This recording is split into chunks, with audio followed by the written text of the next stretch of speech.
первую картинку. Пока нету. No, it's strange. I'm demonstrating my screen, and so do you see lecture 1? Да, not yet.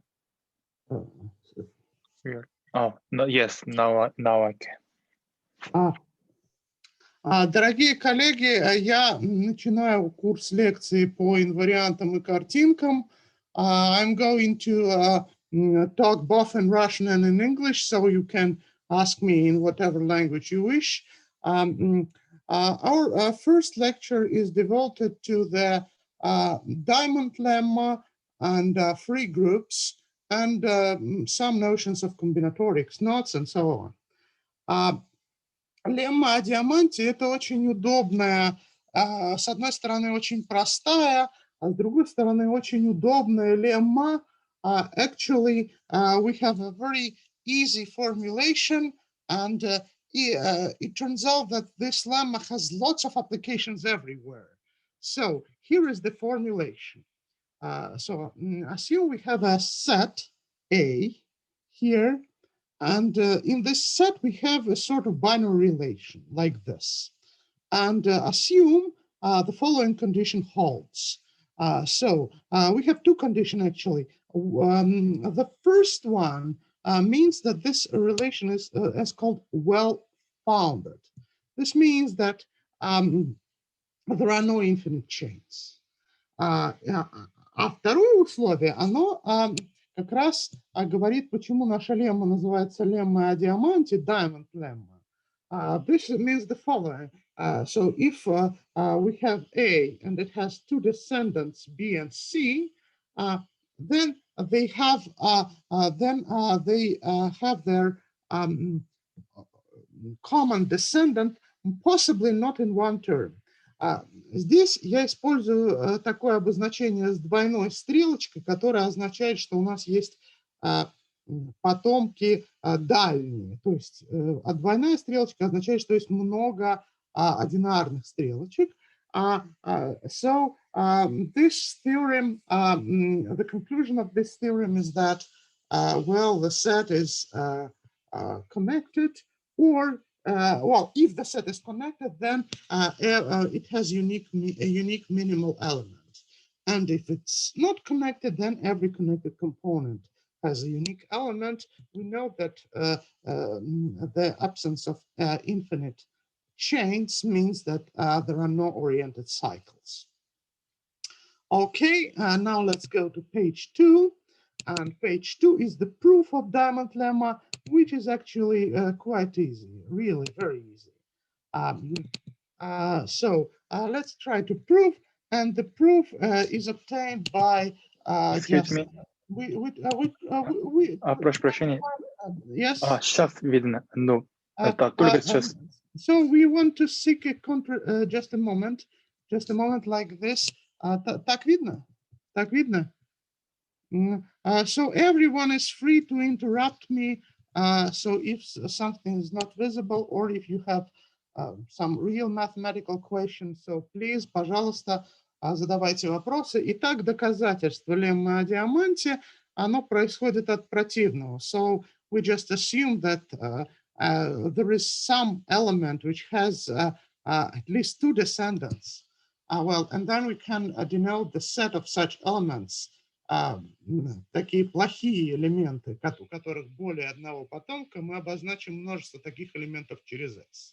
And these elements have some minimal, so we go down, down, down, and well, at least some element in S which has no descendants in S.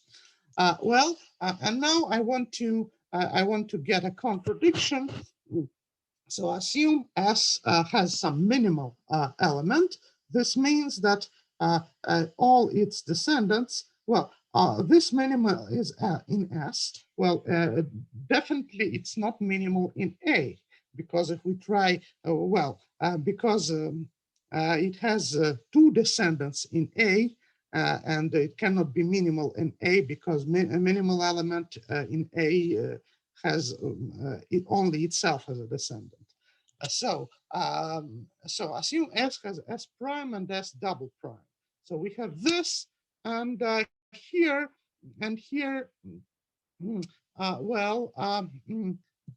This S is in S capital, and S prime and these two primes are not in S capital. Then we can easily get to a contradiction by the following. Well, we have some minimal element Si, okay, let's try to go from Si, and let's try to get a chain. Well, I wrote here both in English and in Russian. Я написал something mistakefully. Ошибка. No, it's okay. So now we want to the idea how to prove the existence of a minimal element is as follows. We take an element in S, and we go down and we go down and we go down. Well, there are no infinite chains, so sometimes we shall stop. So this means that we can get to an element in S. Well, and let S0 be a minimal element in S, and we will immediately get a contradiction. Why? Well, because if we take S0 and it has two descendants, S0 prime and S0 two primes, so these two guys, эти два элемента уже не в S, значит у них, so this means that these two guys should have only one descendant each. But which one? Well, we know that S prime has a descendant P, and S0 prime and S0 two primes has a descendant Q. But, well, it contradicts the conclusion it contradicts the conclusion. So this means that we get a contradiction which proves the Diamond Lemma. So now, please, your questions. Have you completely understood the proof of this lemma? Because it will play a great role over the whole course. Пожалуйста, ваши вопросы, если хоть что-нибудь непонятно, или какие-то комментарии по поводу этой леммы и ее доказательств. Могли бы, пожалуйста, повторить формулировку леммы? А формулировка такая: если выполняются два свойства, отсутствие бесконечных цепей и существование вот этого вот диаманта, бриллианта, то тогда минимальный элемент единственный. То не может быть, что у какого-то элемента два окончательных потомка. Понятно. Well, and this lemma has lots of applications everywhere in mathematics, and we're mostly interested in algebra, topology, and combinatorics. And here we are. So what about algebra? Well, one obvious application that many people can say that this is a toy model. We can consider free groups. Что такое свободные группы? Это группы, в которых нет никаких соотношений, кроме тех соотношений, которые подразумеваются like it is going without saying. So if we have generators, say A1, A2, or AB, whatever, then the relations, there are no relations, but it's assumed that A has A to the -1, and we can cancel them. And there is nothing else. Well, and now we want to say that the Diamond Lemma here means that each word in this set has a unique reduced representative. Вот что я понимаю под единственным приведенным представителем. Я понимаю такое слово, в котором уже нечего больше сократить. То есть мы записали слово, и мы пытаемся сократить в нем А в минус первый или А в минус первый А, Б в минус первый, Б в минус первый Б. И тогда, если ничего нельзя сократить вообще, то это минимальный представитель, утверждается, что это минимальный представитель единственный. So this minimal representative is unique. Why? Well, because the Diamond Lemma condition holds. And what are the Diamond Lemma conditions? So first of all, no infinite chain, and this is obvious because words have finite length. And on the other hand, the diamond condition, so if we can make two cancellations, then we can make a common cancellation. Well, there can be two cases. One case is when these two cancellations are disjoint, and actually we will often see that if something disjoint happens, then they have a common cancellation. And the other thing you can, it will be left as an exercise when they are not disjoint. Пожалуйста, сделайте в качестве упражнения следующий случай. Когда у нас есть а в минус первой а. Well, if we have a to the minus 1a, then we can cancel a to the minus 1, and then we can cancel a to the minus 1a. And well, you just can finish this in one sentence, okay? So here the Diamond Lemma works, and so we have the conclusion of the Diamond Lemma, so that this representative is unique. So what does it mean actually? Это означает, что слово минимальное, оно содержится в любом представителе слова, эквивалентного ему.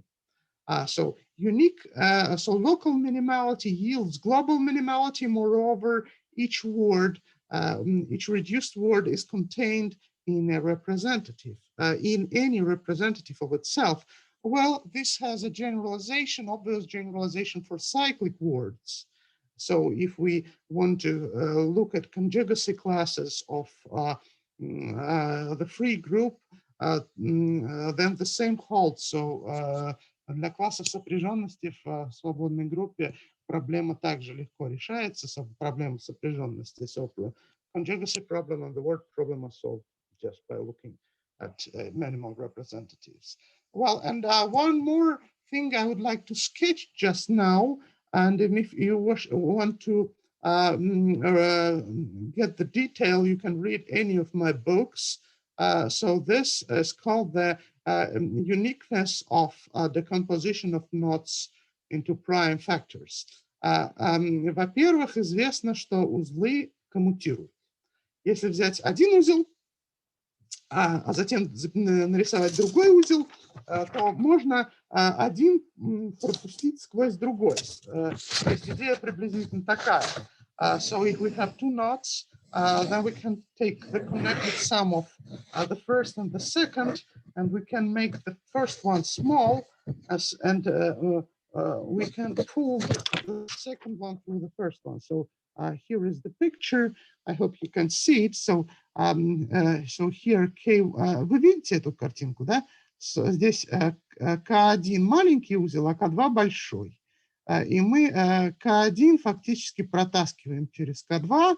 Ну и понятно, что мы можем, we can pull it this way and get here. So this means that knots commute. This is great. But actually there is nothing but not commutativity.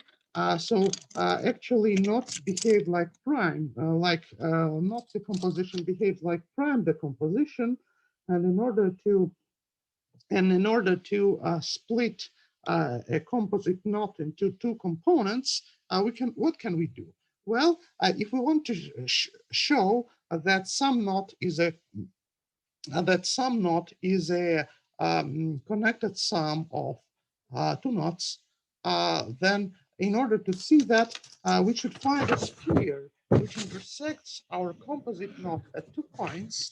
So we can draw something like K1 here and K2 here, and we can split it by a sphere. So if we are in the 3-dimensional space, then we can have something like this. Мы можем получить сферу, которая пересекает этот вот составной узел в 2 точках.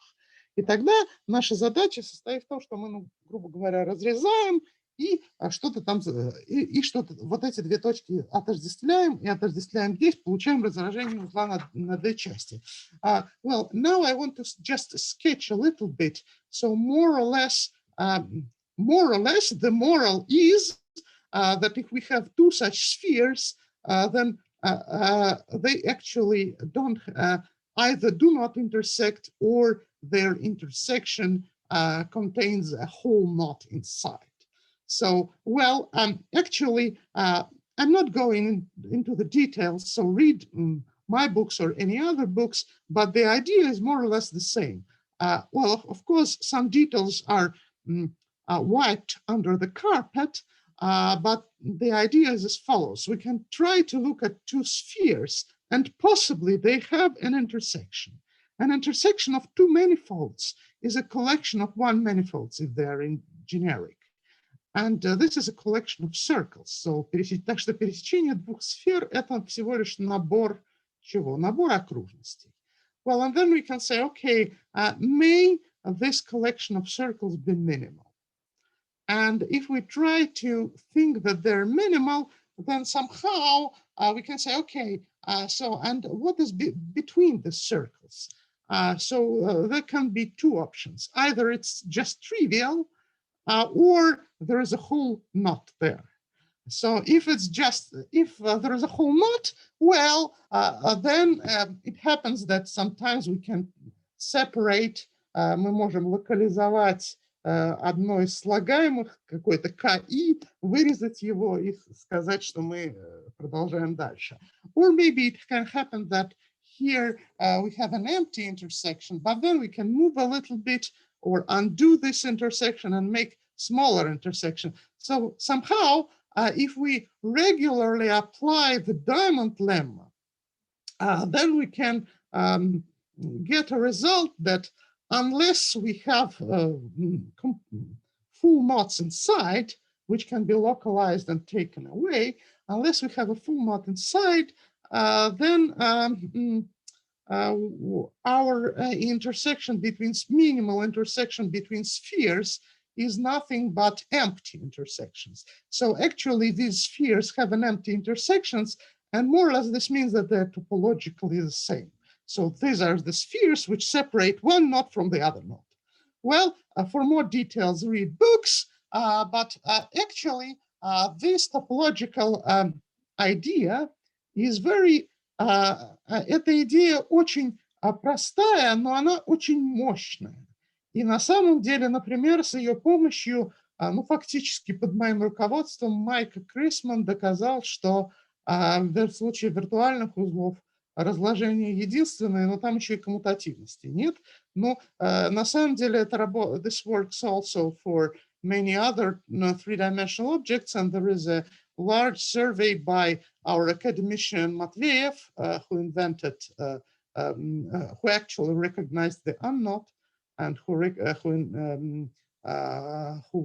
invented the distributive groupoid, which is known as Quandl outside Russia.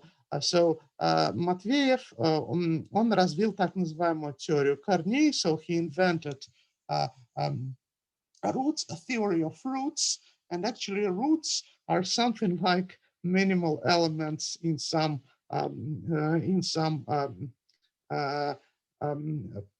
ordered set, partially ordered set, where we can very successfully apply the Diamond Lemma. And now I want to say that knots are very much similar to free groups. Узлы очень похожи на свободные группы. Well, but in fact, it's not the same. Because if we consider knots as elements of free groups, classical knots commute. And this is not good because this is something like free abelian groups.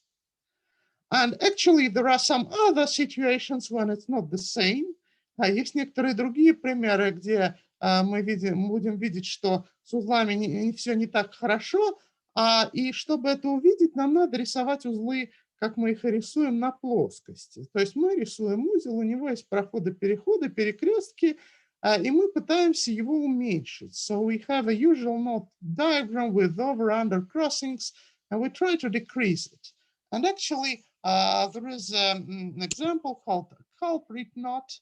So let me Васильевич, можно вопрос? just you will now see the culprit knot. I don't know what the Russian. Василий Олегович, там кто-то сказал, что хочет задать вопрос. Васильевич, Yes, please. Yes, пожалуйста, ваши вопросы. Напомните, пожалуйста, в первом случае только при сокращении два элемента соединяются стрелкой. The question was whether we connect by an arrow. Well, we have a short arrow and a long arrow. So short arrow means that we have just one step, and a long arrow means that we have a whole collection of short steps. And yes, so a short, короткая стрелка это если ровно одно преобразование. Один этап, да. Длинная стрелка это много. Да. Тогда еще один вопрос. In the case of group, the arrow means just cancellation. Right? Yes, cancellation. And then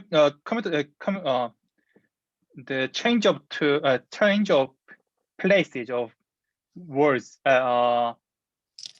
elements is not.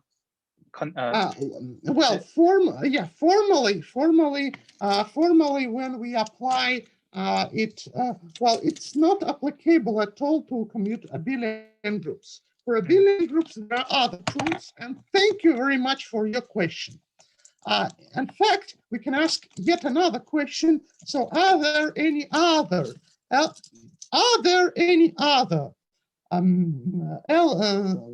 groups or algebraic objects when we can apply such things?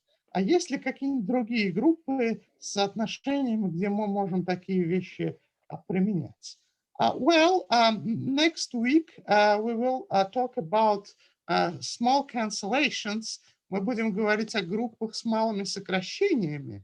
И это некоторое семейство групп, где тоже можно дойти до единственного представителя, но у них тоже можно использовать лемму о диаманте и еще некоторые хорошие леммы, но это другое. Besides that, we can do lots of things for algebra, something like Grobner basis, or in the non-commutative algebra, it can be Grobner-Shishov basis. Well, actually, there are lots of generalizations of the Diamond Lemma. It's a good question about non-commutative groups. Okay, so если вы тополог или геометр, или занимаетесь комбинаторикой, или занимаетесь алгеброй, то почти везде у вас возникают вопросы о классификации объектов с точностью до чего-нибудь. И в этих вопросах возникает вопрос об уменьшении и вопрос о нахождении минимального представителя. So, is your minimal representative unique? Well, it turns out that sometimes it isn't. But in many cases it is, and in many cases it is because of the Diamond Lemma. Okay, and here is the culprit knot. Culprit knot, well, I don't know the exact translation to Russian, maybe узел виновника. So this knot, this is a picture of the unknot. Чтобы увидеть, что это тривиальный узел, мы можем взять вот эту дугу, видите, красную дугу, do you see this part of the knot? So it goes under. So from here to here it goes under. So we can pull it somewhere here. Мы можем перетащить ее сюда.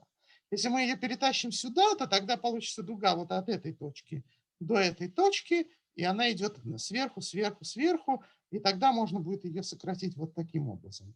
Well, I suggest you to do it as an exercise to move once, twice, and so on. So if you haven't, скажите, пожалуйста, кто из вас не посещал курс теории узлов? Это важно, потому что тогда мы сможем очень многое наверстать тем иным или пятым или десятым способом. So if someone has not attended a knot theory course, so we can easily smooth this situation. But let's look at this culprit knot. I want to say that this knot is not globally minimal. This knot diagram, better to say, is not globally minimal, but it is locally minimal. You see, what does the Diamond Lemma say? Что говорит лемма о диаманте? Она говорит, что если наш элемент в каком-то смысле локально минимальный, то он будет глобально минимальным. So here it's not the case. So here it's not locally minimal in the sense that you cannot do one simple move to undo it. So what do I mean by a simple move? So there is no loop to undoing one turn. There is no bygone to undoing one turn. And actually, if we even allow moves which not just decrease, but do not increase, если мы допустим движения, которые даже не уменьшают, но и не увеличивают, то тогда well, okay. So please, Равиль, пожалуйста, свяжитесь с Ким Сон Джоном, можно по-русски, с Ким Сон Джоном или с Ким Сера по-английски, и мы вам пришлем все мои книги, и, в общем, все расскажем, любые вопросы задавайте. В общем, это 3 движения Райдемастера, that's 3 Райдемастер moves, and for this knot diagram, there is no way to apply any decreasing move. So in order to decrease this knot diagram, we have to increase it. Так что, чтобы его развязать, надо его сначала завязывать.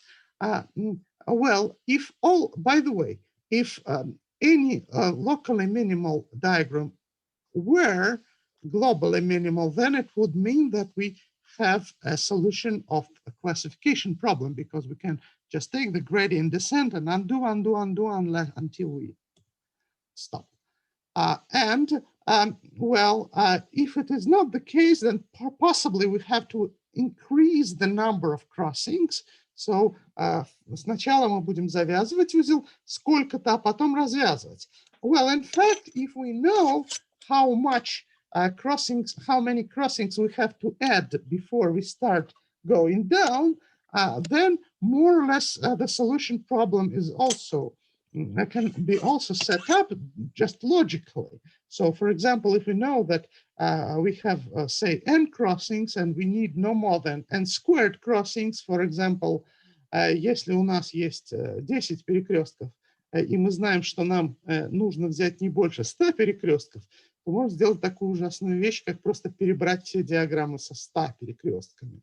Это, конечно, нечто ужасное с точки зрения алгоритмической сложности, но формально это говорит, что задача классификации разрешительна. И, кстати, в узлах есть такие оценки, and in order for such a problem to be algorithmically non-solvable, there should be some things like, for any n, the number of increasings should grow in n much more rapidly than any recursive function. So much more rapidly than n factorial, factorial, and so on.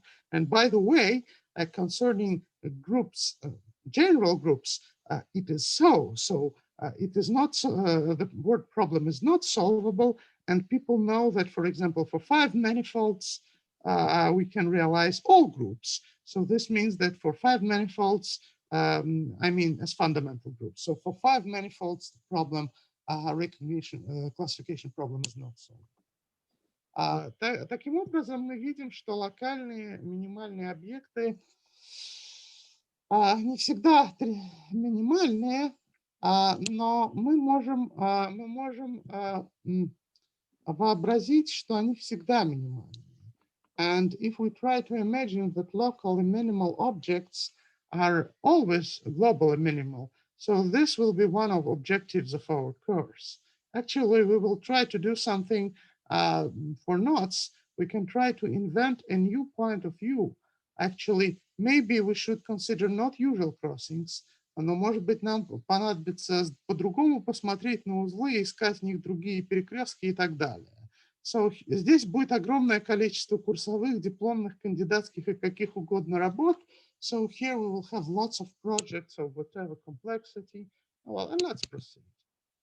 Let's go on. So now I'm going to demonstrate yet another slide. And here we are going to exercises. So now I want to show some exercises. After exercises, we will have, how to say, we will have unsolved problems and then projects. And after that, I will give you lots of references. Я покажу вам свои книги, я покажу вам слайды, и я попытаюсь начать читать, ну, насколько позволит время, начать читать предисловие к своей книге и, в общем, то, о чем будет курс. И я очень надеюсь, что наш курс плавненько перетечет в семинар. То есть мы сможем, скажем, с 1,5 часов первый час говорить, ну, слушать меня, а потом обсуждать наши проблемы. И, пожалуйста, задавайте вопросы как можно больше. И я надеюсь, что многие из вас сумеют найти что-то близкое к вашей области исследований или найти себе проекты для работы. Well, so here let's take exercises. So as for exercises, so it is assumed that all exercises which are not mentioned as problems, but just exercises, have to be done. So I had one exercise before, just something obvious. And so here you have a sort of captain. Maybe one of the most, well, of course, the most active person is Kim Son-John. Well, I apologize if Anna is much more active, but I mean, among those who concretely work with me. But now I suggest to contact Kim Sara, and she can guide you through all the problems. So please do all exercises. Пожалуйста, делайте все упражнения. И упражнение 1, на самом деле, это просто банальная вещь об Эйлера-характеристике. Давайте нарисуем уникурсальную кривую. So what is a universal curve name? This means that we take a pencil and we start drawing a curve and finish drawing it without, well, always keep in touch with the paper. So this means that we will have, well, if it's curve, it's generic, then the graph will be regular for graph. So at each vert, в каждой вершине будет сходиться 4 ребра, и, в общем, можно пройтись по всем ребрам, переходя с ребра на противоположное. Well, by technical reasons, we can see that this is on the sphere, что это граф на сфере. И, пожалуйста, докажите простенькую вещь, что этот граф не может содержать только четырехугольники 5 и выше. То есть обязательно у такого графа есть треугольник, двуугольник или одноугольник, то есть петля. Это очень простенькое упражнение, если вы знаете, что такое Эйлер-характеристика. It's a very simple exercise. And yet another exercise, well, maybe it's more easier, but maybe it's not that easy, but please do this exercise also. You can send all our exercises to me by email. Второе упражнение состоит в следующем. So we are considering trivalent graphs on the plane or on the sphere. And these trivalent graphs are bipartite, and not only bipartite, but they are ordered. So they are ordered, so each vertex is either a source or a sink. Каждая вершина либо источник, либо сток. И все ребра у нас в каждой вершине либо на все три направлены из этой вершины, либо все три направлены в эту вершину. Besides that, we also allow some trivial components, which may have just one component, one single component. And now I would like to allow the following simplification operations. So первая операция, the first simplification operation is like that. If we have a square, then we can undo it this way. By the way, here I forgot to put arrows, but you can put it by yourselves.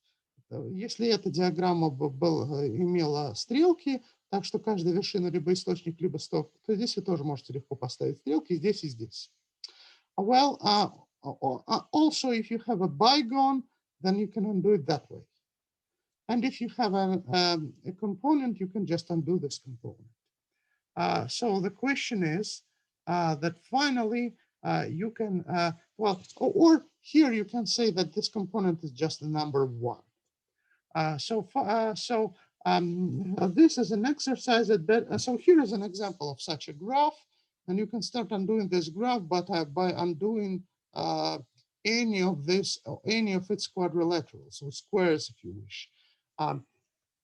So here, actually, this exercise contains 2 exercises. В этом упражнении как бы содержится 2 упражнения. Одно из них состоит в том, что, well, try to look at this graph, and if you look at this graph, you can try to figure out why there is always why such a graph always has either a separate circle or a bygone or a quadrilateral. So, почему, если мы что-то нарисовали на плоскости такое, всегда найдется возможность упрощения. And the second thing you have to prove is that here the Diamond Lemma holds. So here we have to check actually 2 conditions, but in fact the absence of infinite things is almost trivial. So just try to check the conditions for the second condition of the Diamond Lemma. And in fact, after that, you will see that each graph drawn on the plane reduces just to some number, some integer number. А вот здесь довольно интересно. Это было упражнение. Это упражнение, пожалуйста, сделайте все. А вот теперь можно пофантазировать о других вещах. На самом деле, это упражнение говорит нам очень многое. Оно говорит, что вот такие-то соотношения, они дают нам какое-то минимальное, какое-то число, какой-то минимальный представитель, и, в общем, он корректно определен. Но, может быть, мы можем что-то сделать в случае других графов. By the moves, what is the image in the exercise 1? So here by moves I mean that we undo a quadrilateral, and when undoing that we get these 2 ways of connecting. So we take their sum. So our objects are just linear combinations of graphs drawn like this. Or if we have a bygone, we just remove it. Or if we have this, we just remove it. So all moves are very simple. So is it okay for you? Извините, а вы можете еще также разъяснить на русском языке, что это обозначает? Вот плюсы у графов, что вы... Что это? Это означает, что мы просто берем линейные комбинации графов с целыми коэффициентами. Мы берем линейные комбинации графов с целыми коэффициентами и для них пишем вот такую стрелочку, такое упрощение. То есть если имеется линейная комбинация графов с целыми коэффициентами, то мы можем один граф упростить вот так.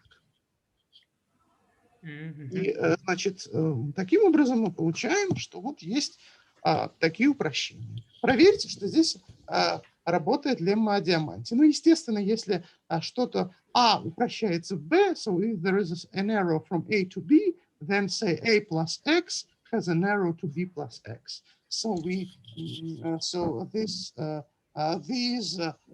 partial order relations are extended by linearity.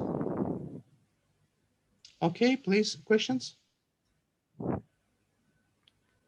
Manfred, do you have a question? Yes, Yeah? sir. Yes, sir. Can you please repeat what we need to prove in the first part of the second problem? So the first part is just prove that we can find some point to start. This means that such a graph will always have a quadrilateral or a bygone. So Okay. if we draw a graph, and the second is prove that the Diamond Lemma holds. So the conditions of the Diamond Lemma So that actually, so this diamond condition holds. That's crucial. Okay. So that if we have two arrows, then they converge to some diamond. Actually, for example, what does it mean? You can have two squares.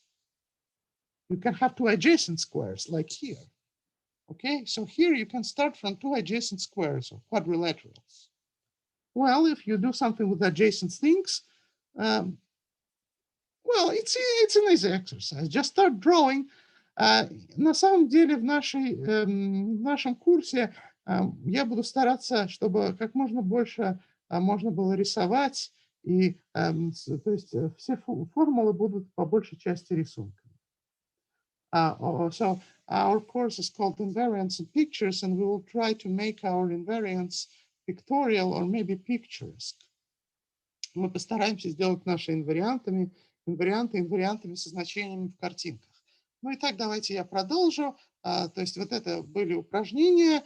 And now you can think of some further things. Well, for example, you can draw not only planar graphs, but okay, so these are exercises, so everyone has to do that. But there are some other things which are more than exercises. So you can try to imagine what happens if you are on the torus or on some other surface. What happens, so for example, if we have other relations and so on. And then actually this leads to some very interesting conclusions. И еще я хочу сказать, что похожие вещи наблюдаются во многих, скажем, инвариантах графов. Например, там есть инвариант раскрасок, есть полиномы Татта и так далее. И они тоже удовлетворяют многим соотношениям, некоторые из которых иногда можно считать такими вот стрелками. И в некоторых случаях можно иногда говорить о том, что мы имеем дело с lemma о диаманте. So in graph theory, sometimes polynomials are invariant and they have some diamond lemma, and sometimes skein relations in knot theory are also diamond lemma and subject of diamond lemma, and many other things are subjects to diamond lemma, and well, it happens very often. Итак, мы с вами поговорили о вещах довольно простых, и мы поговорили об упражнениях.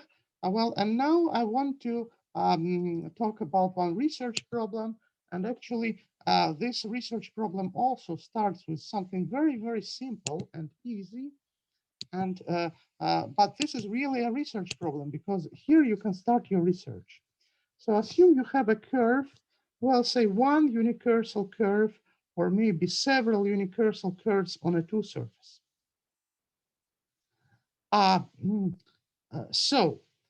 Actually, if you consider a unicursal curve as just look from the point of view of loops, bigons, and triangles, если вы рассматриваете только простые двуугольники, треугольники и петли, then sometimes a globally minimal representative is not locally minimal. So what do I mean by locally minimal and globally minimal? Well, a curve can have some intersections. A curve, so we can consider representative of this homotopy class of a curve on a surface as, say, something with homotopy class of curves on the surface as with respect to the number of intersections. So if we just want to undo empty bigons, well, sometimes we have to increase first in order to decrease. But we have a remedy for that. A remedy for that is that we can undo not empty bigons, but bigons which have something planar inside. Есть у нас такая возможность разрешить обобщенное второе движение Рейдемайстера, когда у нас двуугольник не пустой, но внутри имеет такой плоский диск. То есть все, что внутри нарисовано, это просто вот кусочек плоскости. А внутри могут быть пересечения, как я нарисовал здесь, а движение состоит в том, что мы вот просто так вот его заменяем. То есть это некоторый вариант гомотопии. Вот. Но вообще говоря, если разлагать его как композицию движения рейдемастера, тут будет второе, будет третье.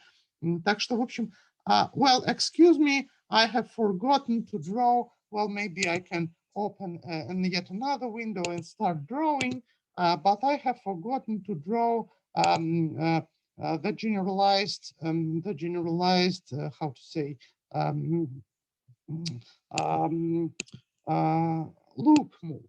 So actually, I drew the bygone move, but I have some time, so I'm not in a hurry, so I can draw a generalized loop move. So do you see my new screen now? Yes. Okay, so well, so how to draw a loop? Well, maybe I can draw such a loop. Well, never mind. So assume I have such a loop. Now this loop can have lots of intersections with something. So I can draw lots of intersections. Just a moment. So I have to choose some good tool in order to, like this. So it can have lots of intersections here. And now I can use a generalized first Reidemeister move. And the generalized first Reidemeister move means just that we array. So I have to find an eraser. Yeah. So that we just erase this crossing and undo this crossing like that. Oh, where is my eraser? Well, excuse me for the absence of the eraser. So we just take this, take this and erase and reconnect like this. So it is the generalized does not want to erase, but you know what I mean. We have two ideas how to decrease our diagrams. So for the second Reidemeister move and for the first, and actually besides, we have something about the third Reidemeister move. I mean the triangle move. Итак, мы имеем два уменьшающих движения и еще одно движение, которое не меняет числа перекрестков. Но здесь я не говорю, что это упражнение, и я не говорю, что здесь надо что-то сделать полностью. I just suggest those who are interested to analyze this situation. So just try to do something with bygones, try to do something with loops, and try to see whether you can formulate and prove some sort of Diamond Lemma. And here is some hint which says that many things are not hopeless here, but we can do very much optimistic. So what does it mean? Здесь я хочу сказать, что в одном очень важном, самом важном случае условия посылки леммы о диаманте выполняются. Well, what does it mean? This means that we can have two bygones. Actually, everywhere when we are doing some independent events, so when we have two bygones which have no intersections at all, then we can undo the first, and then the second we can do it separately. And there is no problem. So now we should do something for bygones which interfere. So for example, here I give just one instance of that. Здесь у нас два двуугольника, у которых пересекаются по-настоящему. Well, and also we can have some red edges, which mean that they're not empty, but their interior is planar.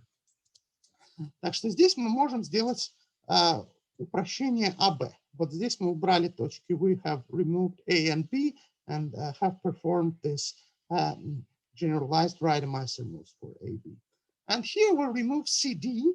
Actually, here I have forgotten to write CD, but you can write by yourself, okay? And you see, we have got here and we have got there. And these are just pieces on the plane, pieces drawn on the plane. Actually, it turns out that here we perfectly get something about, we perfectly get the condition of the Diamond Lemma, which means that here we have, get some bygone AE, and here we get some bygone ED, where E is the intersection point here. И на самом деле это означает, что в данном случае почти верна. So here we have an almost complete, an almost decent algorithm, and almost means that sometimes two bygones can overlap twice. Есть такие некоторые уродливые ситуации, когда два двуугольника накладываются друг на друга с двух сторон, и на самом деле это связано с кратными кривыми. It's related to multiple curves, but more or less this is a classification of curves on two surfaces. And what are curves on two surfaces? These are actually conjugacy classes of elements in the fundamental group.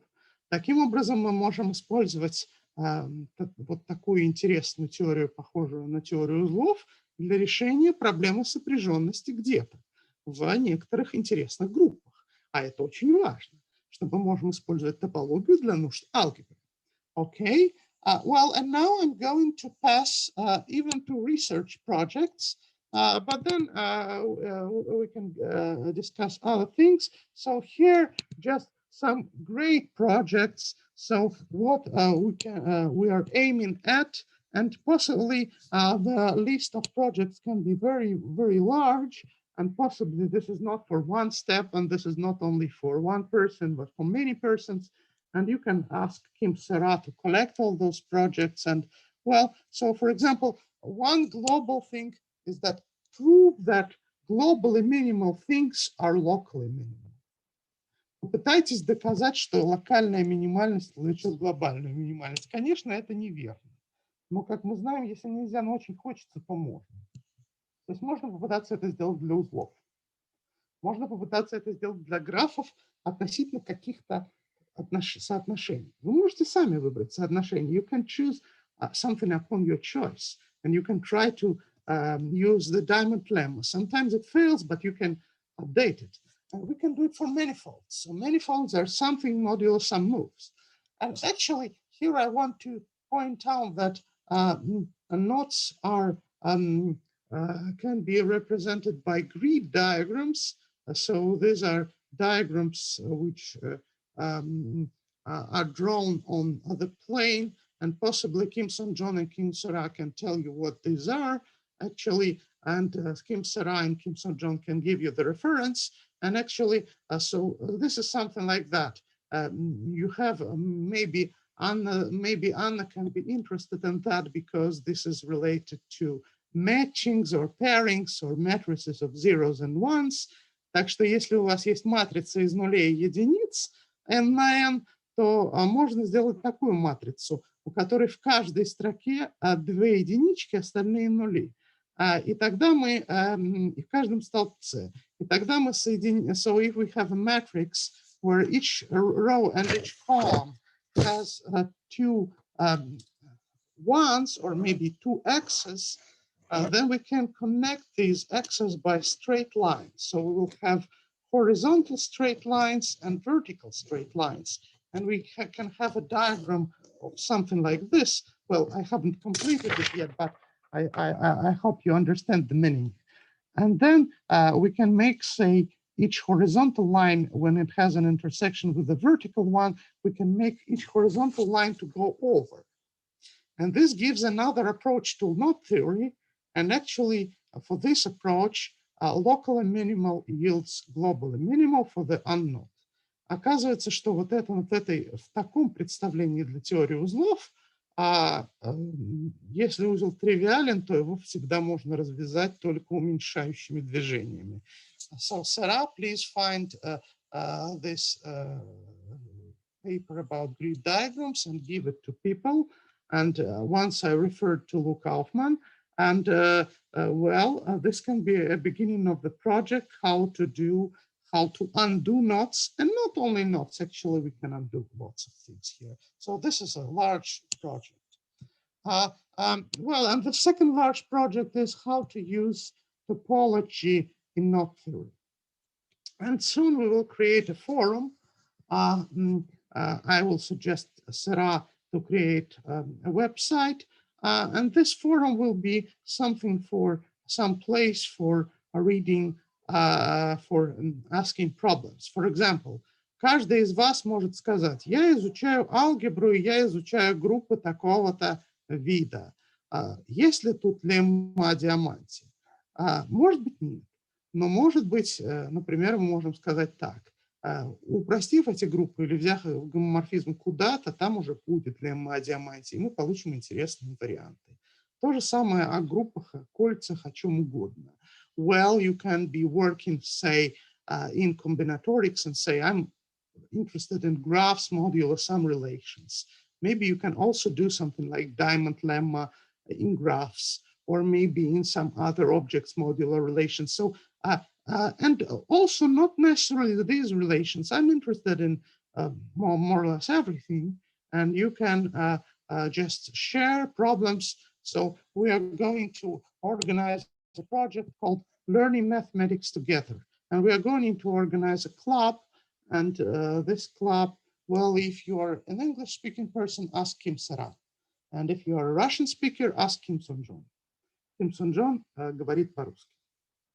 So just share your problems, and we will try to see how we can get invariants and pictures related to your problems. Well, now let's go to the next slide. So here are events. So, so here some advertising of what we have every day on the week. Пожалуйста, посмотрите события. В понедельник у нас семинар в 18:30 про узлы и теорию представлений. По средам у нас есть топологический семинар Москва-Пекин, Moscow-Beijing Topology Seminar, and actually Yao Shintung attends this seminar. For example, Nehananda Geo has already given a talk at this seminar, so please, we have another seminar on mathematical colloquium on Thursday, no, перед этим семинаром, we have a math circle for younger students and school children, and please contact Timur Garaev. So far it's in Russian, but we are going to extend it and make it international, and to make it at least in English and Chinese, and maybe in some other languages. Well, on Friday, we have lectures on knot theory in the morning. So if you're, если вы еще пока не учили теорию узлов, то на эти лекции можно и походить. Правда, это уже второй семестр. Well, and on Saturday and on Sunday, learn mathematics together. So, well, just do whatever you want, and I wish you success in mathematics. And now some references. Well, actually, here I just drew 5 references, and Kim Sarah will tell you, and Kim Son-John, they will tell you the journals and the websites. And I suggest every one of you, я предлагаю каждому из вас самим предлагать какие-то идеи. Например, я интересуюсь лекциями такого-то человека. Я хочу выучить такую-то теорию. Я хочу пригласить на семинар кого-то интересного. I want to invite someone. I want to learn something. I want to read a book. So please share. I think now it's quite common. Well, and the reference number 0 is our book Invariants and Pictures, and I will soon go to the preface of this book, and I will tell what next lectures will be about. Well, the second reference is Matveyev's review in Uspekhi Russian Mathematical Surveys. You can read this paper, and this is about the root theory. This is a topological paper. The second review, второй номер, это совершенно потрясающий, уникальный человек. Я никогда не видел таких людей. Richard Borcherds, he gives a lecture every day. Richard Borcherds, if you just type Richard Borcherds YouTube, you will find that this man teaches lots of things every day without any pauses, without any stops. Every day he teaches one course after the other. Well, he is a great mathematician. He is a Fields Medal winner. И он преподает каждый день. Moreover, besides just courses which are related to this work, he can teach mathematical circles, кружки. He can give talks of whatever kind. And for example, yesterday, I have heard a great talk about Lisa Piccirillo's work on the Conway knot. Actually, Borchers is not a theorist, but this great man is a descendant, well, not a descendant, he is a former student of another great man, Ричард Борчерц, ученик Конвея. И ему задали вопрос, не могли бы вы рассказать про узел Конвея? So I suggest you to think about the Conway knot. And actually, people asked him, he looked at Wikipedia and gave a lecture yesterday. Well, there were no interruptions for Christmas, for New Year, so so December the 24th, 25th, January the 1st, every day a lecture. And yesterday, something about Lisa Piccirillo. Well, the paper by Hassan Scott, also Kim Sang-John and Kim Sarai will give you the reference. Это работа о кривых на двумерных поверхностях, curves on two surfaces. Why do I mention this? Not only because it completely sets up the problem of minimal representatives I mentioned, but also because it's related to the gradient descent in two senses. Градиентный спуск в двух смыслах. По количеству перекрестков, the number of crossings, and и по длине кривой, and with respect to the length of the curve. So we can try to make our curve, well, I would say, as straight as possible on one case, or we can make the number of crossings as small as possible. So we can decrease it in two senses. In some sense, this is more or less gives the same result. And this is interesting because one thing is combinatorics and the other thing is geometry, which uses metrics and so on. But this is also related to Hamilton's work. Это также связано с работой Ричарда Гамильтона о том, как мы выпрямляем кривую сферу. А выпрямление кривой сферы – это великая работа, которая в конце концов привела к решению гипотезы Пуанкаре. So Richard Hamilton initiated the great project which led to the solution of the Poincare conjecture. So the final step was set up by Grigory Perelman, as we know, but a great amount of work was done by Hamilton. So так что работа Хасса и Скотта связана, ну, не прямо, но с этой великой работой. Well, and of course, if some not theory knowledge is left, you can read whatever of my book in Russian or in English. Again, Kim Sang-John and Kim Sarai. Спросите Kim Sarai. Okay, and I think these are more or less all with the slides I have shown, and just a little bit about the book. So here I want to give another screen, to run another screen demonstration. So here we have the preface to the book, which is written jointly with Kim Sang-John, Denis Fedoseev, and Igor Nikonov.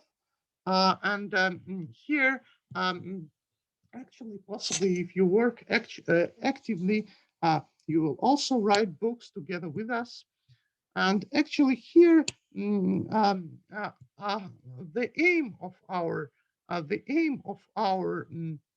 book is to construct invariants which are valued in pictures. Мы хотим строить инварианты со значениями в картинках. More or less, the principle is as follows. We are trying to say that if a picture is complicated enough, then it realizes itself. Then it lives inside any picture. So here is the picture for the Diamond Lemma. If a picture is complicated enough, then it lives inside any picture equivalent to that. So here I draw an abstract diagram of a knot. So, okay, so here this cat is a sort of knot. So here we assume that this K is a knot diagram, you see? So here we have K, which is a knot diagram. Well, and assume this is minimal in the sense that we cannot undo it in one turn. That possibly we can make it larger. We can make one more crossing. So here we add two crossings to this. And then if we look more carefully at this cat, then we see the initial diagram inside. We can undo this bygone like this. Of course, we have, конечно, здесь мы сделали только одно движение. И, конечно, если мы, так сказать, завяжем наш узел очень сильно, то может случиться, что внутри завязанного мы развязанное не увидим. It may happen that if we tie our knot very much, then we will not see the untied version inside. But we can hope. And actually, these hopes can give rise to the following formula. Actually, we can take a certain summation of something called smoothings of a diagram, and sometimes we can see that this summation gives to one term. Иногда мы можем сделать следующую вещь. Мы можем просуммировать что-то по каким-то вот разведениям диаграммы, то есть по ее поддиаграммам, и получить, грубо говоря, такую формулу. Ну, знаете, вот что вот мы объект рассматриваем с точностью до движений, а мы можем эти движения применять, а дальше вот брать какое-то суммирование по поддиаграммам. И оказывается, что эта сумма по поддиаграммам будет чем-то, что инвариантно при движении. И может так оказаться, что вот иногда имеет место формула скобка от k равна k. Что это значит? So this means that we can have some diagram K, which is, in the left-hand side, this diagram K is considered as an object modulo moves. So это просто одна из многих диаграмм, а диаграмма в правой части, the diagram on the right-hand side, is just the diagram K with coefficient 1. And sometimes it happens, and this means that whatever K prime would take, so if K prime is equivalent to K, then the bracket of K prime is equal to K.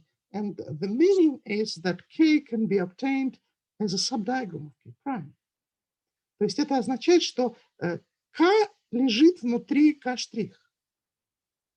Так, есть ли какие-нибудь вопросы? Do you have any questions concerning that?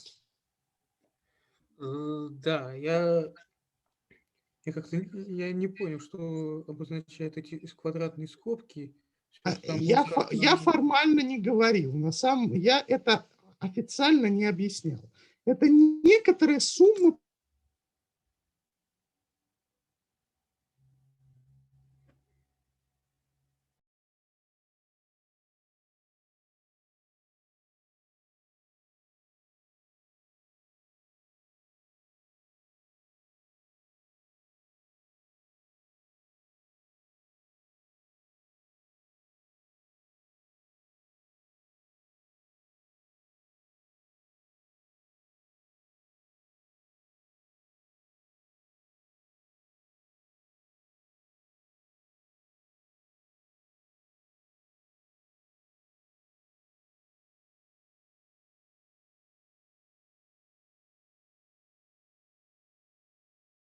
Excuse me, I was disconnected for a moment. So I just formulated that such objects exist. Do you hear me now? Да, вас слышно. Да, вот. То есть я просто сказал, что такие скобки существуют, and really such brackets can solve problems in, well, braid theory, for example. So мы можем решить проблему распознавания слов в косах, so we can do something for braids and for other objects which are related sometimes to knot theory, sometimes to braid theory, иногда с узлами, иногда с косами, иногда с топологическими объектами, иногда с группами. Well, and here in this book we also consider lots of groups which are closely related to braid groups, Coxer groups, and some others. So there are lots of projects related to Coxter groups. So here we have a lot of projects and a lot of things. So when we can solve many problems, when we can construct homomorphisms, and yet another, so if we have some nice property of codimension 1, then we have lots of topological invariants valued in some groups. But I think it would be better not to give so many information from me, but it would be better to spend the remaining 15 minutes. Давайте лучше оставим оставшиеся 15 минут на вопросы. So please try to ask as many questions as you wish. So I'm ready to answer any sort of questions about any sort of where to read, what to read. In the first lecture, of course, I gave some definitions, but of course not everything. Пожалуйста, задавайте мне вопросы.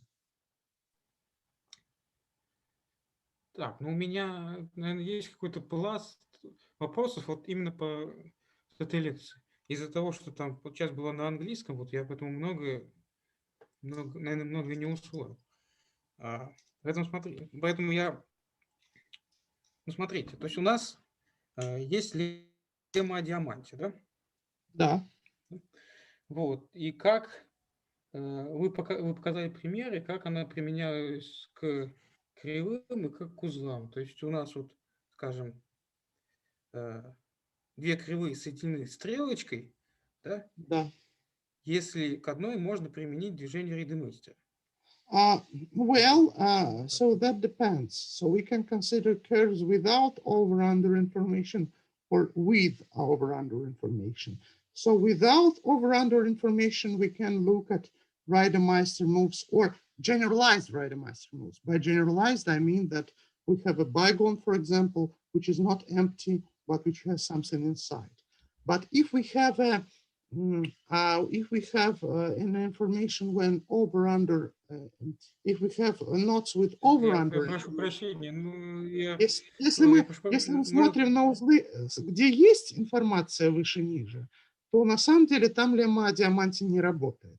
Ну, не получится, не работает. Поэтому надо искать другие представления узлов. Поэтому надо на узлы по-другому смотреть. So we have to look at not differently. So possibly different projections, possibly not double points, but triple points. And possibly we have to look at these grid diagrams.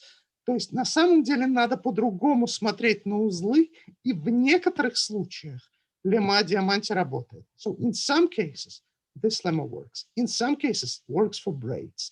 In some cases, it works for something else. То есть в некоторых случаях, если мы по-другому смотрим на узлы, что-то похожее на лемму о диаманте будет работать. Вот я так скажу. Но это значит, что this means that the usual Reidemeister knot theory is not the best way of encoding knots. Actually, for maybe since Reidemeister, since 1920s, since Reidemeister or Artin, so people got stuck to representing knots by Reidemeister moves.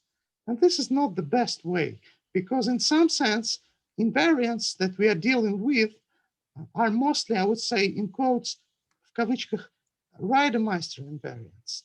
То есть можно сказать, что в каком-то смысле инварианты, с которыми мы работаем, это райдемайстеровские инварианты, потому что мы пытаемся строить что-то по диаграмме, которая... А вот на самом деле на узлы надо смотреть шире. We should get a better way of looking at knots, and not only at knots, but at many topological objects.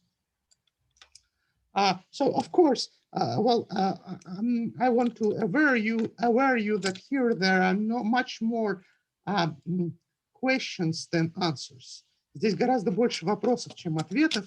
And besides the book we have written and many courses I taught, so there are lots of projects that you can start and take, and those can be of different complexity. This can be for students or for PhD students or whatever else. Possibly some foreign participants can ask questions. So we still have more than 10 minutes. Так, ну я тогда могу еще вопросы задать. Okay. Значит, у нас были первые два упражнения, номер 0 и номер 1, они заключаются в том, чтобы показать, что вот такие вот описанные объекты, они удовлетворяют лемме о диаманте. Да? Да. Вот потом на следующем слайде мы дополнили там, возможное преобразование у кривой, когда применяем второе движение рейдемейстера, когда внутри петли есть еще ниточки. Вот так вот. Да? Да. Да, но я не понял, в чем заключалась там проблематика слайда. Что вот мы добавили, и что у нас поменялось. Well, you're asking the question about that slide. Let me show it. This is about curves on two surfaces. Well, so here, so first of all, I'm considering not just second Rademacher moves, but a generalized second Rademacher. Василий Yeah, now I can see. not second Rademacher move, but generalized second Rademacher move. If you consider only empty bigons, well, you will not get the Diamond Lemma. But for non-empty bigons, more or less you have. But also somehow you should keep in mind that there are some things like third Rademacher moves, triangle moves, and in some sense you should consider diagrams up to equivalence under the third Rademacher moves. So here I do not make precise statements. I just suggest you go and draw. So precise statements will deal with some equivalence classes of the third Rademacher moves, which do not change complexity. And actually, here I want to say that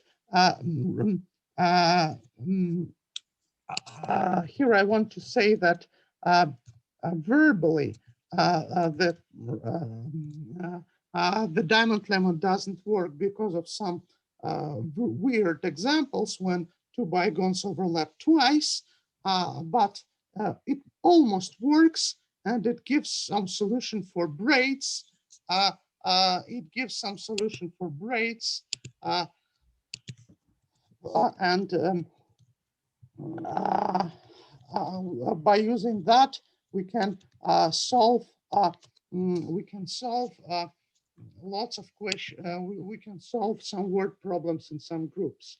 И кроме того, похожие вещи встречаются в группах Кокстера. So in some sense, some things about Coxeter groups are related to these things. And for example, if somebody knows Coxeter groups, there is cancellation property and there is exchange property, and this is related to bigons. Так что вот сокращение этих двуугольников, они играют некоторую роль в теории групп, и мы еще к этому придем. Еще простите, пожалуйста, но я опять тоже все был на английском. Точных формулировок здесь не было. Было только предложение: возьмите, порисуйте и попытайтесь что-то увидеть и доказать. На самом деле формально, если мы хотим формально что-то точно сформулировать, то надо рассматривать объекты с точностью до эквивалентности по третьему движению Рейдемайстера, которое вот. Давайте, я готов с вами поговорить об этом отдельно, это займет 15 минут. Хорошо. So please, more questions, please just get more involved. So I think that the... Пожалуйста, please. Yes, please. Sir, can you please explain? Yeah. Sir, can you please explain what are these red lines? Are these part of curves or something else? Yes. These are parts of curves. These are parts of curves, but this is something which just means that these bigons are not empty. That we are dealing not with the usual Rademacher move with an empty bigons, but we are dealing with a generalized Rademacher move with a bigon which contains some planar disk, and possibly there are many intersections there. I just drew 3 red curves, but there can be 100 red curves. But the blue curves, the And curve with the list- and in the last bottom right figure, you have removed the red lines, right? Oh, yes, yes, it was my mistake. So, excuse me, прошу прощения, Saras and John, пожалуйста. So, on this piece of paper, I forgot 2 things. So, here I forgot to draw, CD, and here I forgot to draw red lines. Yes, yes, excuse me, the red lines should persist. А так, пожалуйста, пожалуйста, so, those who haven't yet, те, кто еще не задал вопрос, пожалуйста, задавайте. Я понимаю, что с первого раза кое-что было непонятно, даже, возможно, многое, но я специально здесь сделал такой обзор всего, о чем будет спецкурс. Кстати, я хочу сказать, если кто интересуется нашими курсами, кружками и чем угодно, пожалуйста, пишите мне и пишите Ким Сон Джону, Ким Сера. Потому что у нас есть очень много разных дел и для школьников, и для студентов. И, в общем, скажем так, хочется учить математику вместе. I want to learn mathematics together with you. And actually, we can find a lot on the web. And we can learn, say, lectures by Richard Borges together. Or we can learn topology together. We can do lots of things together. Где можно будет слайды посмотреть? Какой слайд? Какой? Который? Слайды и записи лекции. Конечно. То есть напишите мне почту, я вам их пришлю. Напишите почту. Вы говорили, что у вас есть книги, то есть типа теория узлов. И книгу тоже пришлю, и книгу тоже пришлю. Well, maybe I can try to share my book just here. I have to go to the chat line. And possibly I can share my book just here, but well, as I suggested, Kim Sera will create something like forum, and well, this is just one book, but Kim Sera will create a forum, and you will be able to share books, questions, and I suggest, well, to share everything. So just write to me and write to Kim Sera and write to Kim Sanjo. Еще, то есть, получается, курс, когда будет, ну, по мере того, как он будет идти, он будет, так сказать, ассоциирован с вашей книгой, то есть, и можно будет, например, подготовиться к следующей лекции. Да, вы знаете, я скажу так, эта книга вышла в 2020 году, то есть ей уже почти год. So this book is almost 1 year old. And well, we are working since this time, and I will try to teach more and more. So there will be definitely many things which are not covered by the book. То есть будет много чего не из книги. И кроме того, я надеюсь, что к моменту окончания этого курса, то есть к лету, кое-что будет сделано не только мной и не только Ким Сон Джоном, который здесь. Ну, с которым, из Ким Сера, с которыми я работаю очень активно. Но кое-что будет сделано. I expect that by the end of this course, something will be done, not only by my permanent collaborators, Kim Son-John and Kim Sera, but also by other participants of the course. Just write your email, and if you are an enthusiast, so we can share everything. Please, more questions? Well, if you know my email, so here I can just leave my email, leave my phone number. So my Skype can be found through my email. So all my contacts are here. Here they are. Please ask more questions.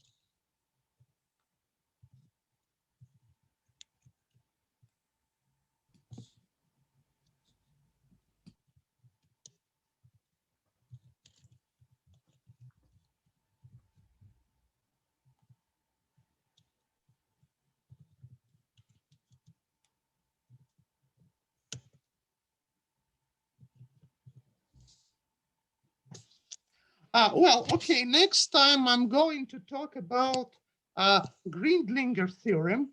Greenlinger was one Kampen diagrams on Greenlinger Theorem. Greenlinger was a very interesting man. He was an American who came to the Soviet Union and got married here. And actually, he stayed here and worked, and not in Moscow, but in the Soviet Union. And he spent maybe 40 or something like that years of life here. И он работал здесь. And only in 90s, so he moved back to the USA. И на самом деле Гридлингер доказал замечательные вещи, которые обобщают вот эту картинку для групп и являются очень сильным инструментом в теории групп. So Greenlinger made a very important step in group theory by using some combinatorics of that sort, which generalizes something like, so I encourage everyone to invite your colleagues. So if someone missed the first lecture, so this will be posted on YouTube and will be posted everywhere so people can watch it. And the next lecture will be devoted to one-company diagram and Greenlinger's theorem. It will be algebraic, and actually more or less it's about algebra and topology. So в каком-то смысле, если некоторая Эйлеру-характеристика там хорошо себя ведет, то мы можем решать проблемы слов в группах. И это прекрасно. Вот. И вот это сделал Мартин, или, как говорят в Советском Союзе, Мартин Давидович Гридлингер, который здесь жил много-много десятков лет. И здесь опубликовал по-русски вот свои замечательные работы.